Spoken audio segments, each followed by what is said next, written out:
Arestado ng Mountain Province PNP ang number 2 most wanted person provincial level sa kasong paglabag sa Section 11 and 12 ng RA 9165 sa Luna, La Union nito lamang Nobyembre taong kasalukuyan. Matagumpay ang operasyon dahil sa pagtutulungan ng mga operatiba sa pangunguna ng Boco Municipal Police Station, katuwang ang Mountain Province Police Provincial Office at ang Police Regional Office 1. Arestado ang akusado sa bisa ng warrant of arrest na inihain laban sa kanya noong ika-29 ng Oktubre taong kasalukuyan sa Bontoc Mountain Province na walang inirekomendang piyansa sa paglabag sa Section 11 ng RA 9165 at may inirekomendang piyansa naman sa paglabag sa Section 12 ng RA 9165. Matapos basahan ng kanyang mga karapatan sa salitang kanyang naiintindihan, dinala ang akusado sa tanggapan ng pulisya para sa tamang dokumentasyon at wastong disposisyon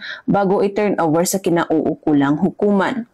Ang matagumpay na operasyon ay patunay sa dedikasyon at determinasyon ng Mountain Province PNP sa kanilang sinumpang tungkulin na mas paigtingin ng kampanya kontra kriminalidad at panagutin ang mga may sala sa batas upang mapanatili ang kaayusan at kapayapaan ng komunidad tungo sa isang bagong Pilipinas. Mula dito sa rehiyon ng Cordillera, ako ang iyong PNN correspondent, Patrolwoman Jomalyn Kakanindin, alagad ng batas, tagataguyod ng Balitang Pulis.